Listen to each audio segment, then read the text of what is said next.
السلام عليكم، اسمي زيكو زكريا زكي وانا بمثل في مسلسل FBI. I'm Agent Bell and this is my partner, Agent Zidane. What happened? Nails, BBs, any kind of shrapnel? Ziko Zeki is an Egyptian-born, American-raised actor. My role in FBI is the first Arab-American Muslim protagonist on network television. He plays an ex-undercover Army Ranger who then joins the FBI, and he kind of comes from this undercover world where he doesn't have to ask permission for things and moves into more of this structured bureau that me and the character are still learning a lot about. FBI, drop the gun! What's really nice about this character is they write him to be very strong. They write him to be sensitive, supportive, and they write him to be modern, which is nice. So, you know, having this character originally start as a Latino character and then at the last minute switching it to being Arab American, they had to open sort of their arms and minds to my experiences and what would we do and what would he do and all these things. It's a shame to say I was lucky enough to not be too dark, which is kind of the whole part of this conversation. But the reality of the situation was I was the Arab American, I was the Muslim kid, and the only other ones in my school were my cousins.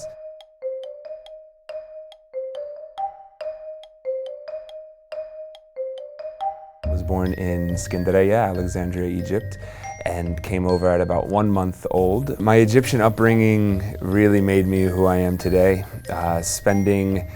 Until I was maybe in high school, every weekend was just family. We had a big group of aunts and uncles and cousins in the Philadelphia area.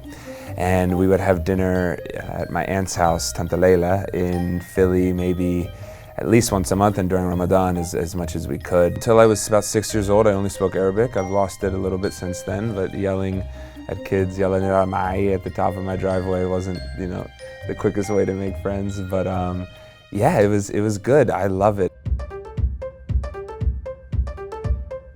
In Philadelphia about 9 years ago, I filmed a student short. It was the first thing I ever auditioned for. I walked in and they said, yeah, we'd love for you to do it. It's just a bunch of kids with cameras, nothing crazy.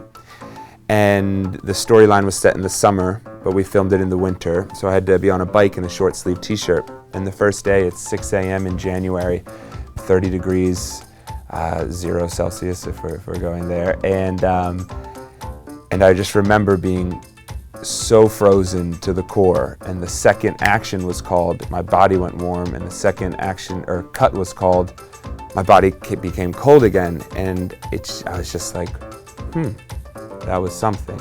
So my first audition as compared to now is a funny story because I booked my first audition for a movie called Stuck in Love with Greg Kinnear and Jennifer Connelly.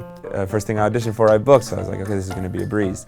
And then the next, 5-6 years of working once a week or 1 week a year or something like that, all came, and we would have to go do extra work and background and one word, one line, and we kind of hit every step on the way to where we are now. This is some of Dario's best work. The last role I played was Hamid in 24, and that was the last terrorist-esque role that I played. You asked me, how do I pick them? I don't. I never did. I always said yes to any opportunity that came. Work begets work in this industry, and I wasn't fighting the typecasting because I knew that one day would come when you can't typecast. I fell into a few roles where they wanted an Arab, but they wanted him to be intimidating, so if we're typecasting, great. And then I fell into some military roles where they wanted someone big and strong, but also wanted him Arab, and okay, there we go. I kind of fit these physical, typecastable criteria.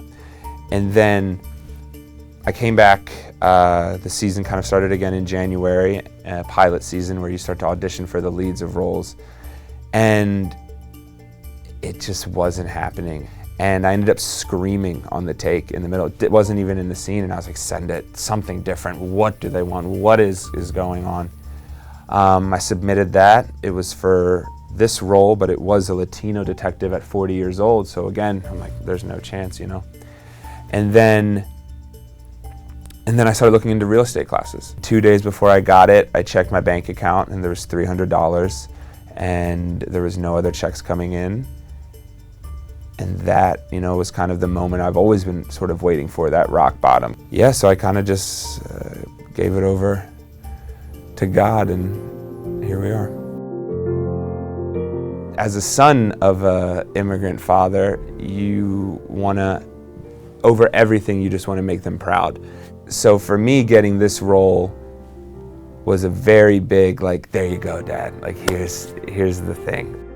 I stopped watching the episode right when it airs. I wait for my mom's text. She goes, "Oh my God, I'm crying, I love it." I go, "Okay, it's good," and then I watch it.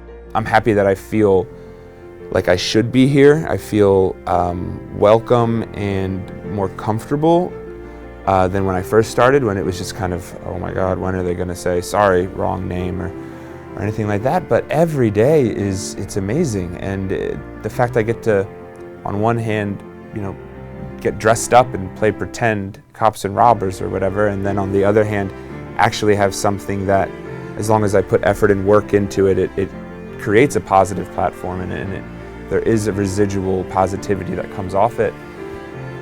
I got nothing to complain about. If I could say anything to the up-and-coming or developing talent from Egypt, it's absolutely go for it. They need more of us. Let's go.